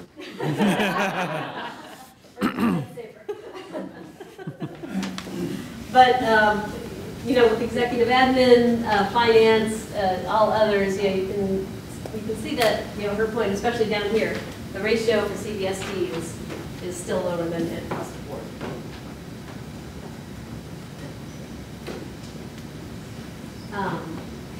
Yeah, that's still 19.5 in our column. And then she attempted to do this. This is all FY18 data, but it's done from sources that you can look up. She's a little afraid of people thinking that she's making up numbers to make them comfortable for her, but these are sources you can look up. It's a slightly different cohort, but it's what the rest of the folks are counting, so we try to count the same people. And again, I think there's one district that was pretty, District D here was looking pretty good, I think, but otherwise I think we're right in the ballpark. The second column down is just our attempt to make it FY19, which would be the switch. In this situation, the property services manager is not in here, so that's not usually considered a central office position.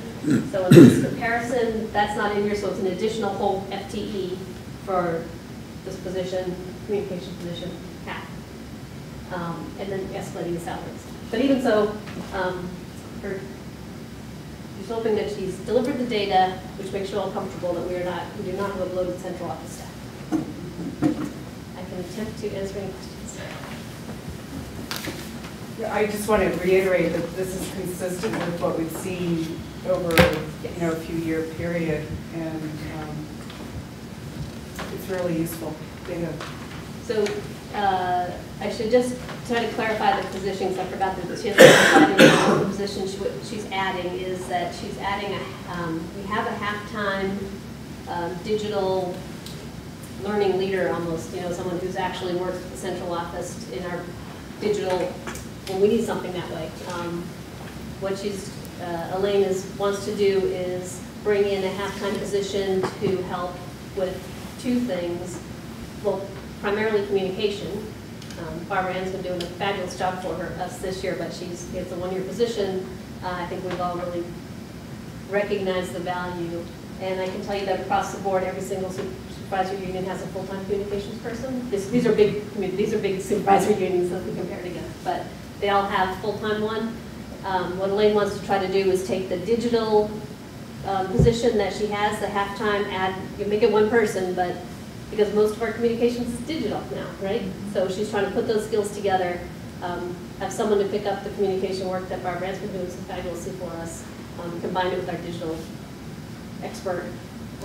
The other thing, and I hate to add this last because it's super important, but this is a little bit what Mike Camper was talking about earlier, is that we're going to need some help. It's one thing for us to try to get our arms around all this digital security stuff, but when it comes to vetting software or keeping up with the teachers in software, we kind of need a person who's focused on that, and this would be that person as well.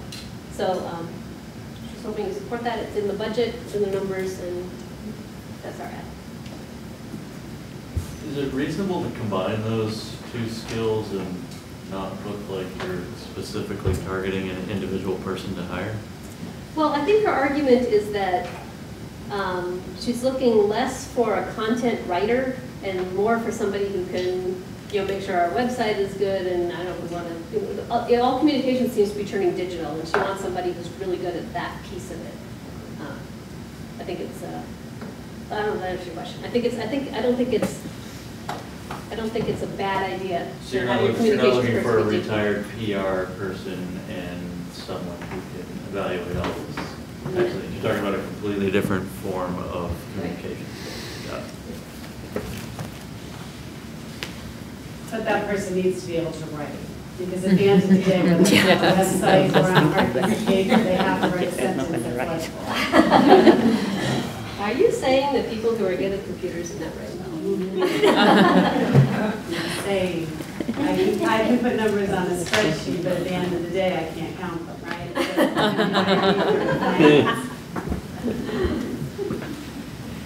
Okay. All right. I have one more budget thing, which is pretty detailing if you guys are up for it. Yeah. Full budget, function. If there's no more questions for Kurt and Mike, I'm going to let them go home. You guys, okay. All right. Yeah. All right. Thanks, Kurt and Mike. Thank you. And You're not going to stay for the big finale?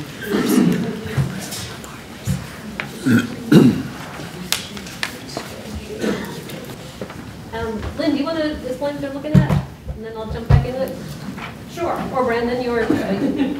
This, actually, I wish I had the first draft of this because it was quite a long document. This is the first pass of our FY budget and 19 budget. And it looks very simple here. It's hard to appreciate the amount of work that went into this budget by Jean and her staff.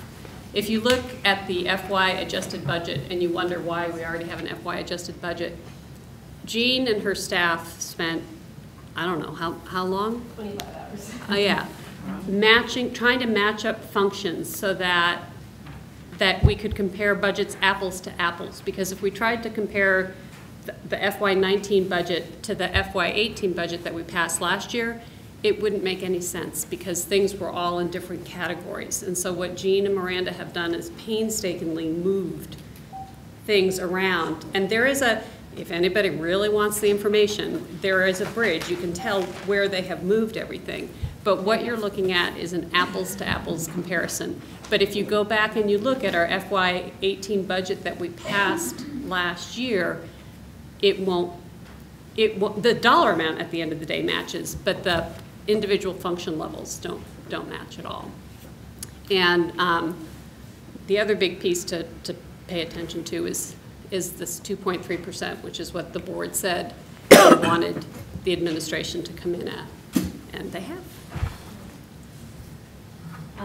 So what I'm just going to do is just going to read down the right-hand column and explain what this is. It's really kind of, full disclosure here. We want you guys to know what you're approving as a board, not just the 2.3%, but what's in here.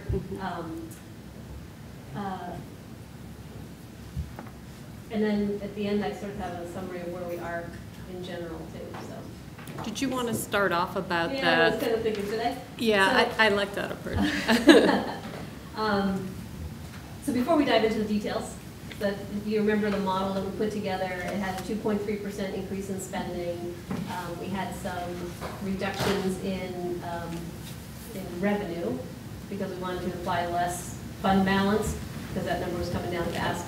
And because of the HRA, the clawback, there were some reasons that we took that number down. And our equalized pupil count, our student count is almost flat. It's almost flat, so it's not down, but it's not up much. So when you put all those factors together, a 2.3% increase in spending was looking like a 3.9% increase on cost per equalized pupil, and that is what the tax rate is based off of. That's the number that the governor has asked to be 2.5. So the finance committee was kicking around like, what does the board want to do with that? Are we going to need to come in with options? It'd be almost $1 million would have to come out to get down to the 2.5. So while we were kicking that around, the state finally got around to giving us our equalized pupil count. And for reasons I would like to say I solidly understand, we went up 11 actual kids and an additional 50 equalized pupil count.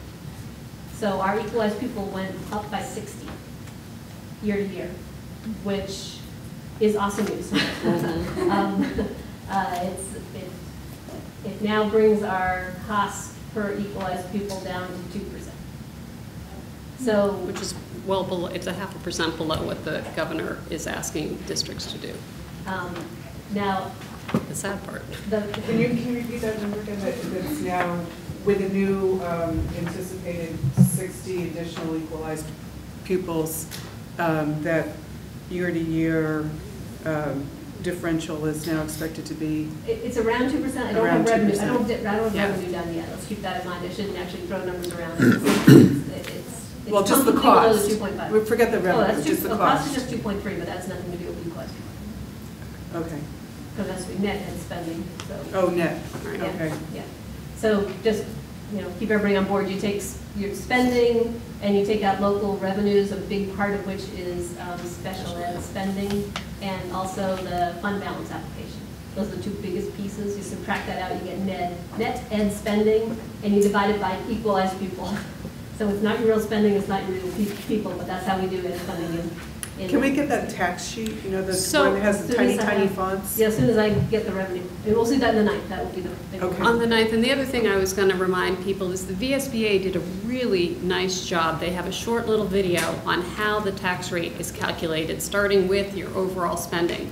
And it includes all the factors. And I showed it to my husband. He understood it. So I think it's a good thing to just go look at, and it'll help ground where we're going in this conversation. Well, it's a good tool to share with the community. I mean, it should be part of our, should be accessed from our website. Yeah.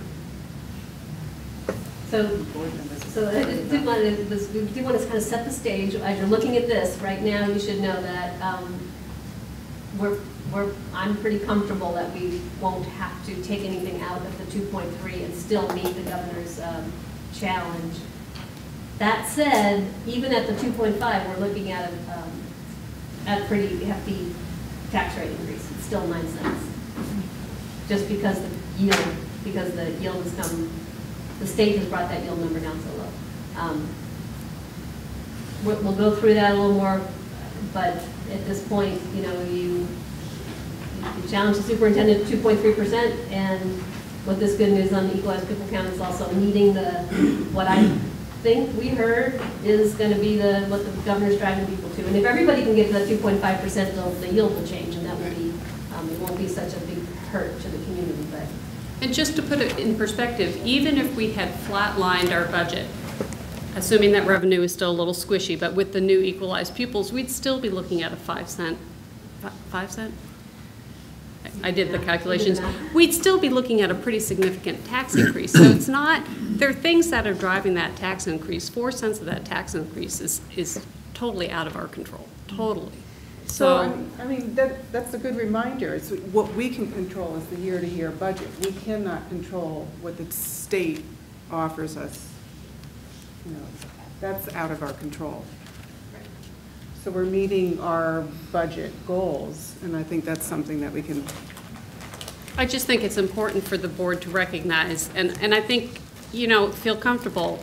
I feel comfortable. We set a goal. We ask them to meet it. We're meeting their goal, that goal and the governor's goal, recognizing most taxpayers don't care about our goals. They care about their taxes. So the board just needs to feel comfortable that that's what we're looking at. So is there some number that says in order to reduce the expected tax rate, given what we know today, we would need to reduce our budget by X? You know, for every penny we need to, you know, drop 300 grand in spending, every penny on the tax rate. Oh. We had done that. I can't remember what it was off the top of my head. I don't know.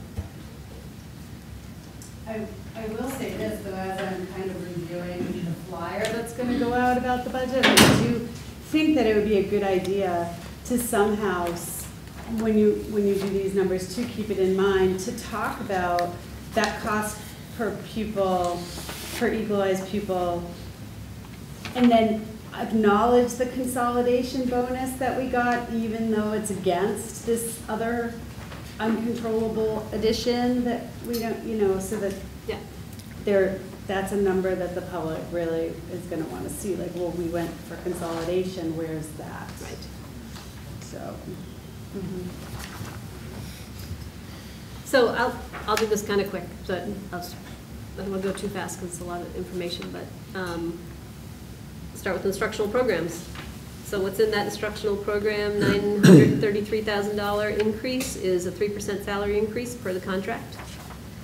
$1.2 million health insurance reduction offset by our HRA contribution at 75%. That means that we're going to plan to fund 75%. So the answer to that is no. Okay. I was like, that seems really high. We conservatively, when we first did the budget, we conservatively budgeted at 75%. What happened was our healthcare plan attracted a lot of people, a lot more than we thought. Oh. So our HR is going to end up being budgeted at around 62, 63% of usage rate. Okay.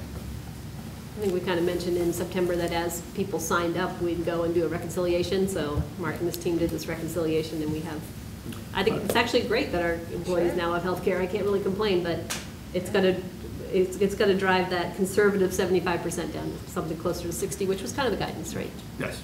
Yeah. And even at 62, 63%, our administrator of the HRA would say that that's a conservative budget number. Sure. It's good. And isn't that where it's important to note too that the money that's in there isn't necessarily spent and comes back to us? Yeah, and hence not having to budget for the 100%. 100%. Yeah.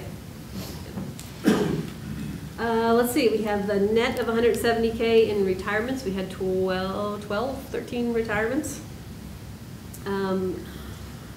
This is our early retirement incentive came down because a couple of years ago, Heinsberg had a pretty big incentive program, which has now been paid out, and so we don't need to pay out. It's a 2-year thing? Yeah. So this is the 3rd year, so we could take that back out. So that was the savings. There's some special ed tuition in here. You'll see most places where we talk special ed, I just put service plan. We all know that's kind of managed separately. Megan took us through that in November.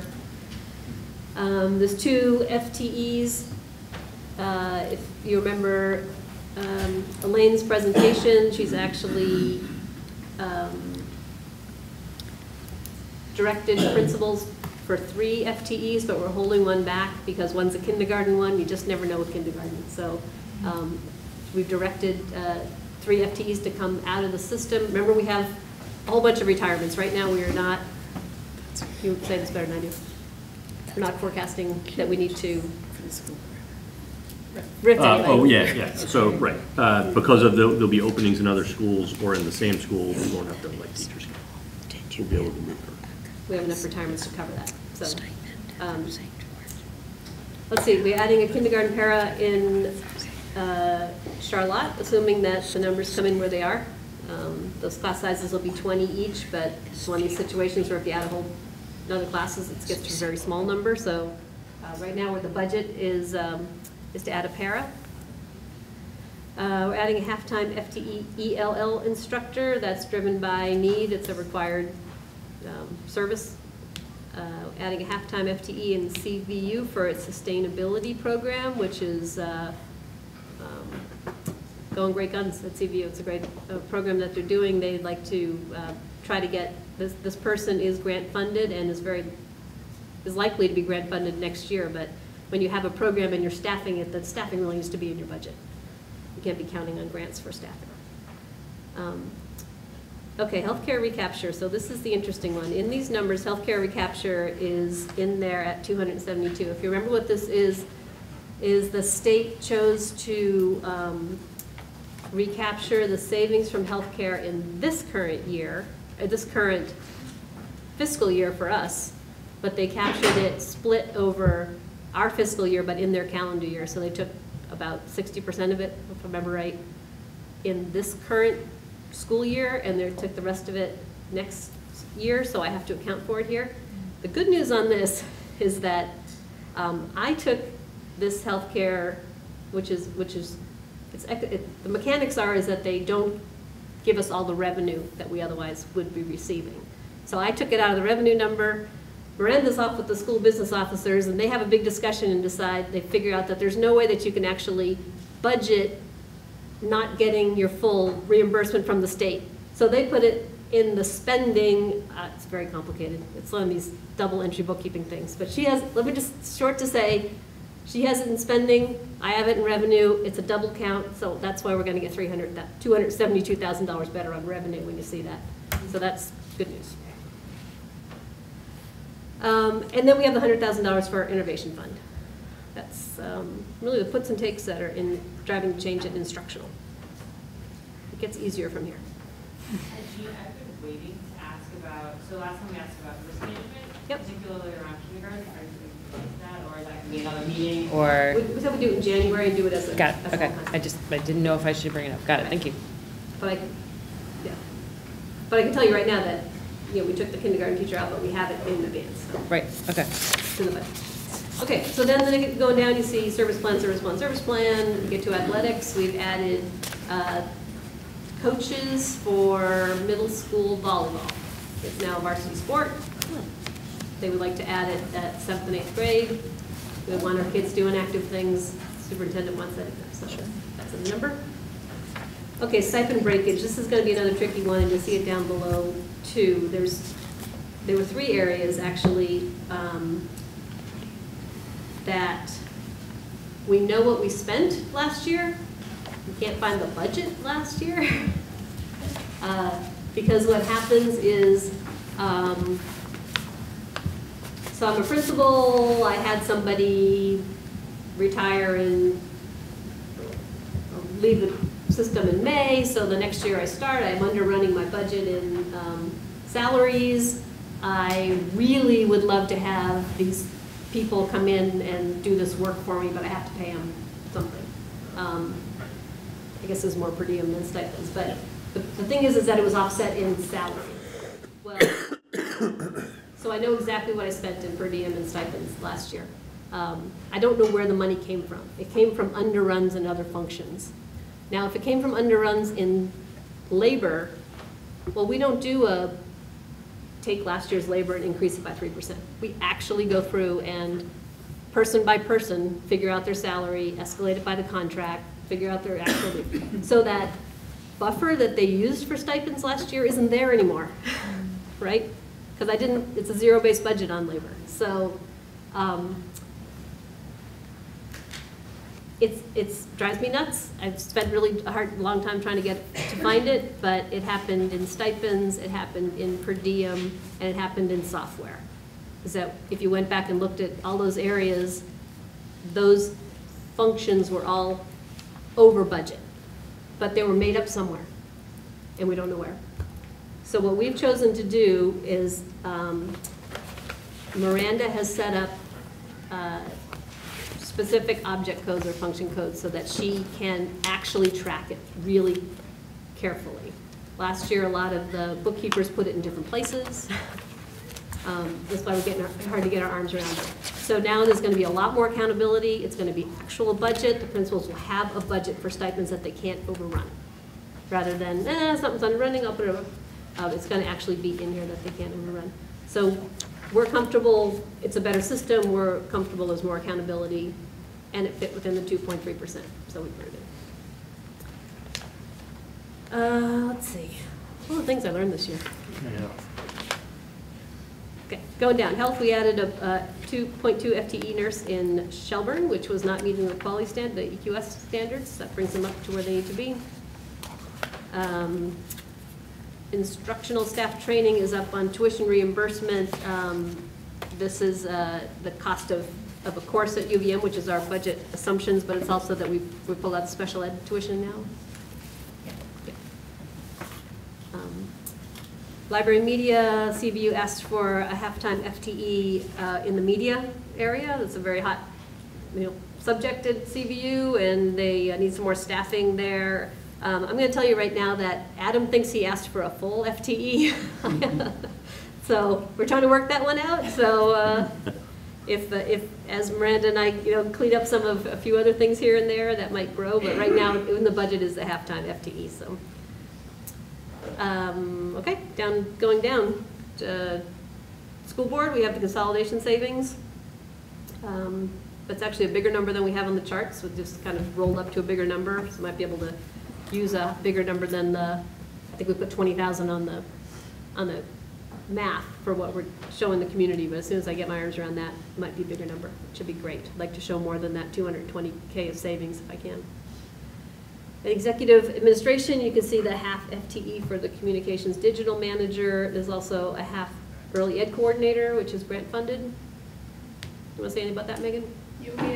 So you heard last year we originally in the service plan process proposed a standalone early ed director position. Given where we landed after 2 rounds of the service plan last year, we took a small step toward that. We have a 0.2 of an early ed coordinator. So this would be increasing that position to become standalone, funded within the special ed budget, partially through grant funds, partially because we can reduce some outside. Right now we contract externally for someone to oversee early learning partnerships. In Act 166, we won't need to contract externally. So combining what used to be contracted services and some grant dollars, we're looking to increase that position to be not full-time. It would be a 0.8 position, but it would be standalone, and instead of right now, it's tacked on to one of our early ed teachers in the district. Okay, thanks. We got a good break on our insurance this year. It shows up. We are adding a administrative assistant at Shelburne, which is the only school that does not have a Liz or a Naomi or they have nobody. So they've also, the administration there, I shouldn't say they have nobody, they have a front office staff. They want to have, they've committed to seeing if there's some savings by reorganizing their front office staff, but right now we just have the ad. And then we get into some things to talk about tonight. We'll have fiscal services is down, the tax anticipation note borrowing is down. I meant to go back and ask Miranda how this works, but essentially this is the money we borrow for cash flow reasons, and as a bigger district, we'd have to borrow less. Unfortunately, it also comes out on revenue because we get interest on that money too, so it doesn't help us in net, but it was an interesting benefit to consolidation.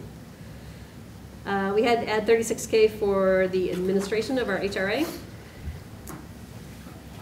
We've talked about technology, maintenance, transportation, food service, and we all know the story on debt service. And that takes us to the end of the budget.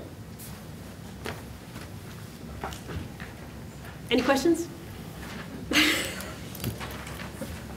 is great, by the way. Yeah. Oh, good, thanks. Eric even liked it. It's nice to have this summary, and I'm just anticipating trying to explain it to somebody else a month from now. If it were to come up, I'm just wondering if that column on the right side, if we could have a little more narrative at some point. Sure. Or, maybe it's in the annual report, but there's a lot of really good information that you went through right there, and I took notes as we were going through, but I'd want to be able to address some of the specifics. Okay. All right. Thank you. Yep. That's good. Okay. Any other questions on our budget work session? Actually, I just kind of have one. So this is a question for the board. So as you know, we have 2 more meetings. So January 9th we'll meet, I'll bring the revenue in, we'll have the tax implications, we'll do risk analysis. And then any follow-up questions that the board wants. And then the next meeting, which is the next week, we vote on the articles. So I just want some confirmation from the board that I'm not going to get a request on January 9th that we want $1 million out of the budget. I don't know how you want to approach that. Well, I think we gave you a target and you met it. The governor gave us a target and we met it. I haven't heard a lot of dissent internally on removing money. Russ? Target for me. Okay, so, I mean, I think. I'll speak a little bit for Eric, because we talked about this at the last meeting, and he was more targeting, look at how they're piling on all of these things we can't control. So I feel pretty comfortable speaking that Eric feels comfortable with the approach that we've taken. And Ray was at the meeting too, right? And you were at the Yeah. meeting, yeah. And for our budget buddies, when we speak of Eric is Oh. our biggest financial, I would say, critic from a positive standpoint. It's a good thing. Yeah, but he's very concerned and very involved in the numbers, so to get him okay with this sheet, that's good. I also want to remind the board is we decided we want to be more of a policy board, and that if anybody wants very detailed information on what we worked on, please contact me or anybody on the finance committee, and we'll be happy to go through and show you the work that we actually did. We, in my opinion, put these guys through the ringer, and they did a really good job this year. Okay. Yeah, I mean, you did really great work. It's the narrative that I'm looking for more explanation. You know, during March, when we go, what does that mean again? You know, I'm just thinking about the round table when we go around from school to school and board members trying to explain it to other people. It'll be helpful. We should develop a narrative on that. You probably don't want to be trying to explain per diem breakage to the Right, public, right. Or 3 years from now when you go back and look at it. You know, right now it's fresh, but it won't be. So what I'm hearing is, What I'm hearing is no, you're not going to be asked to take $1 million. you're still allowed to do it. I do work for you, but Yeah. I'll just be a little grumpier about it. That's Don't be as high quality That's because we work. want $2 million. Buses will have no tires. Buses will have no tires. I mean, what I heard is you only need to find about $200,000 in your facilities budget. From where? You said you budgeted 1.4. Oh, right, on the offset, construction fund. that's right, on the construction fund. Yeah. That won't have to happen before. Okay. Okay. So hearing no objections, we'll move on to the consent agenda. Could I get a motion to approve the consent agenda? So moved. All in favor? Need a second? I'll Second. second. I'll second. All in favor? Aye. Any opposed? Okay, and we'll remind everybody our next meeting is January 9th, and that's in the brand-new, amazing SCS library. Really excited to show you guys all that. Are you gonna do a tour beforehand, like 15 minutes beforehand, or no? We could. I'd be interested in seeing It's it. gonna take longer than 15 minutes. People who want to come, you can. It's not totally optional. But yeah, we can do something at 5:30. What were you saying?